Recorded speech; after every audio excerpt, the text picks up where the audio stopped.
Alright then, this video is going to tell you what happened to my lovely blue Kenworth W900.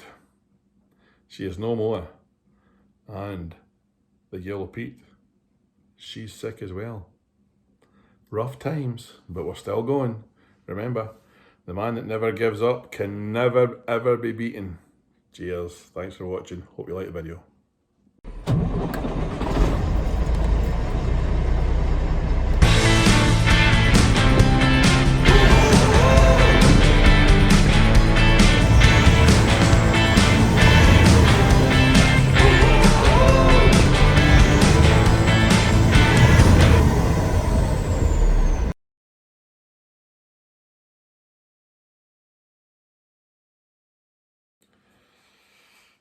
How's it going there?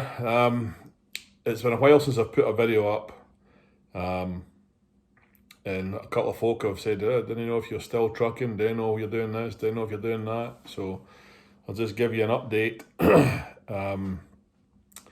Still trucking, still running trucks.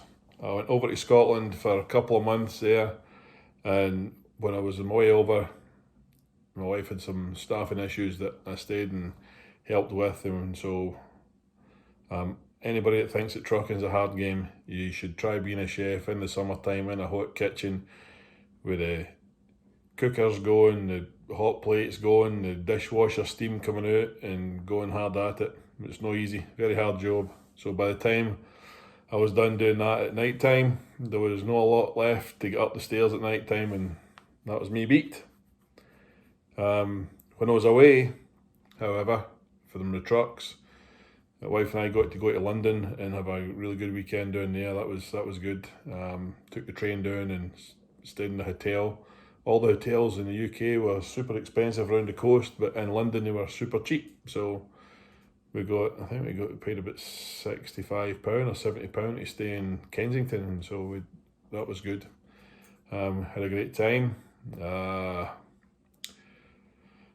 But while I was away, my yellow truck, Pete 379, on its way to California, it pooped its shorts in Nevada, going along I-80, just locked up, end of story. Run to the side of the road, towed in, Justin was driving it.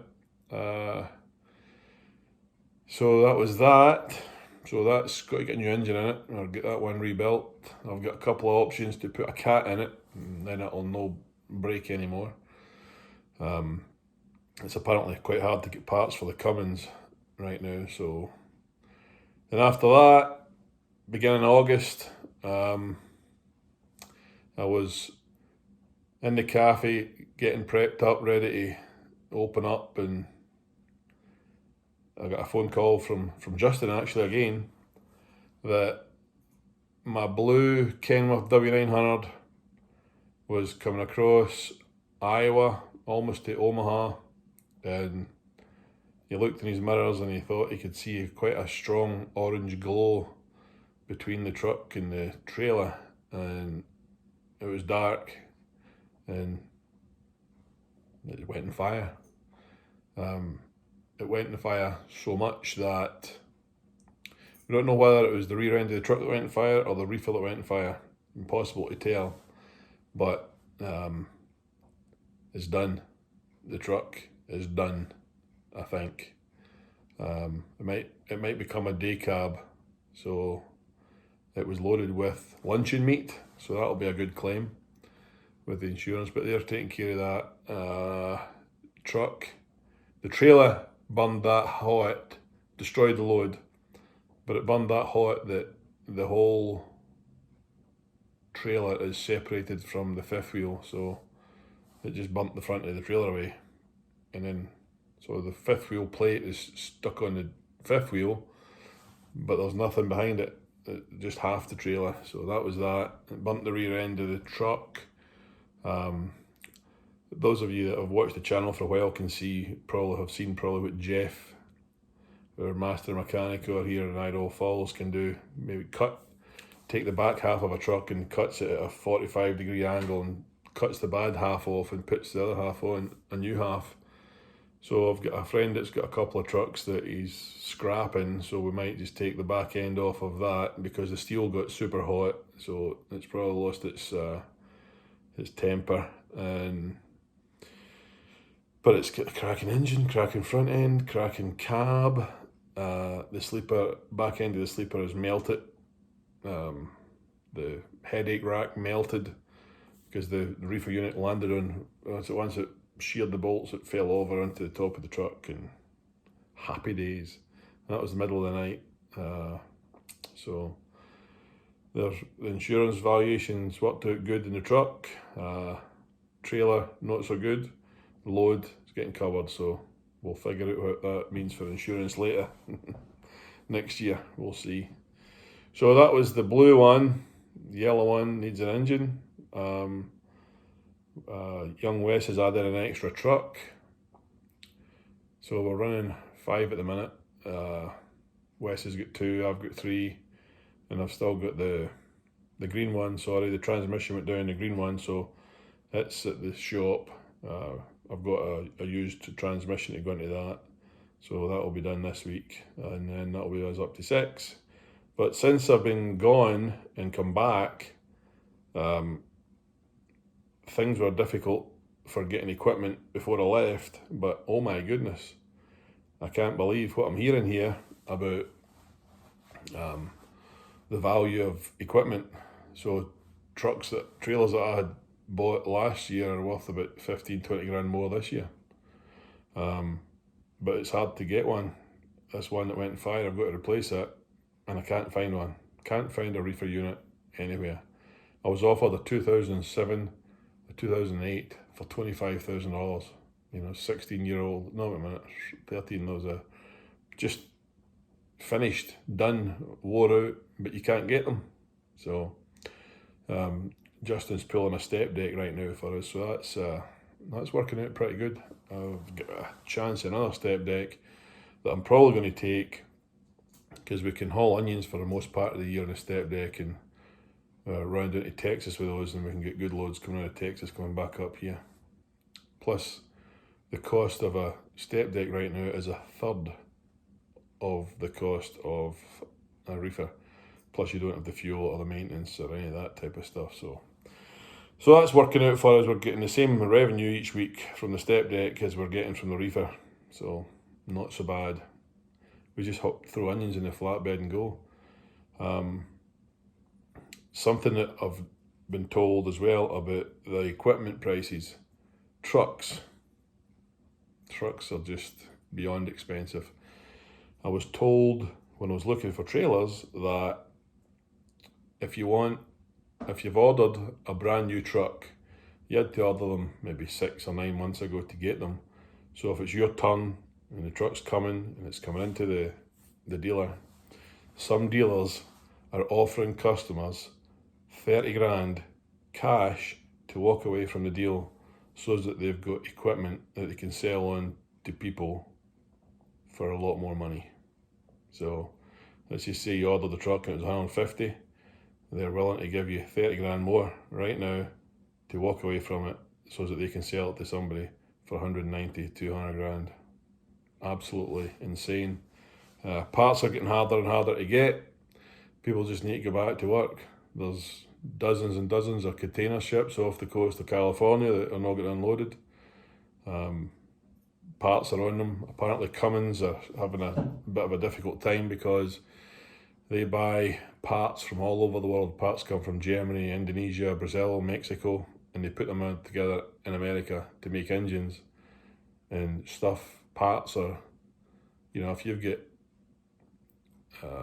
valves coming from Germany or Indonesia, I can't remember where they come from, but if they're coming across there, if you've got a load of valves in a container, that's a lot of valves, but they're small, but you need them to finish the engine off. And if you don't have those, you can have all the other parts, but if you don't have them, you're not doing it, so a lot of that's happening. But that's the trucking side of things. Is it really? We replaced the blue one with a 2016 Kenworth T800, which is pulling the step deck right now. That's proven to be a decent truck.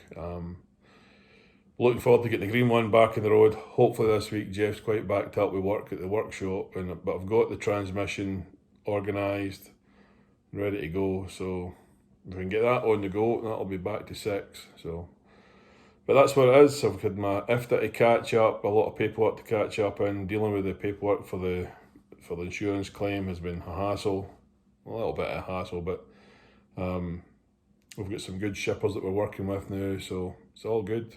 Jeff, our dispatcher up there in Idaho, Northern Idaho, he's doing a grand job. He's finding good loads for us and following through on a lot of things that's taken a lot of hassle off of me, that I can hopefully go get a trailer to replace the one that burned.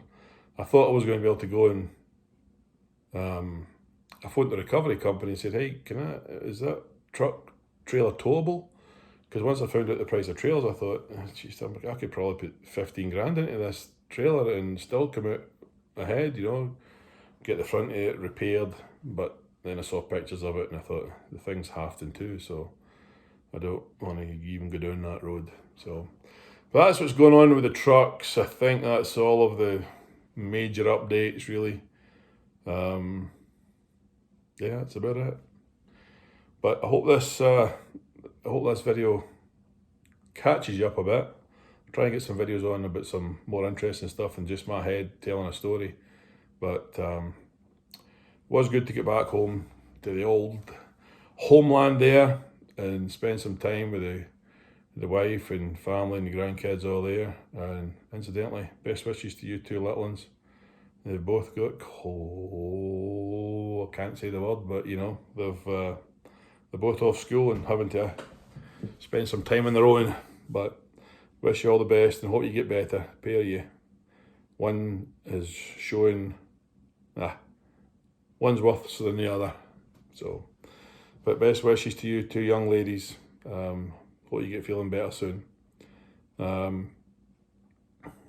Yeah, I wouldn't mind going on holiday, so one of these days, you know, some time off. I thought I was going to go home and get some time off with my wife and we were going to get to go to Tenerife, but I guess when you're running a business, then things pop up and you've got to step in and do things until we get leveled out again, and then you get to go and do your holiday stuff. So, but we didn't get to do a lot. You know, we did enjoy a lot of good times together though, you know. There's a lot of good food in Scotland and we like to eat it, me especially. The time we spent in London was the bomb, it was good. I got to eat in some nice places down there, and there's something about London that I think it's the bee's knees. It's a good place to be. But back over in the US of A, I see that Uncle Joe has lifted the restrictions and coming into the country, so we're supposed to bring the grandkids over in the summer there and before that, but that was all, I think last year as well, but that was all put on hold. So hopefully it looks like we can get them here after November. So we'll wait to see what the rules are. I see that you used to, when I was at home, I could have flown to Tenerife and back for £80 round trip flights and get a apartment for a week for £400. That'd have been fantastic, but the only trouble was it cost you about £400 or £500 each and things that you have to do when you get to either end, you know. So didn't want to do that. Plus it's hard to get the time, but that's what's going on in the planet of trucks for me. If there's anything else, I'll whack it on, but I'll try and make some outside videos and get some action in there. But things are going all right. Still trucking, if anybody was curious to see whether we've vanished off the face of the earth or not. But thanks for your kind comments in the last video I put out. Scotland really is a magnificent place to be. So take it easy and I'll speak to you soon.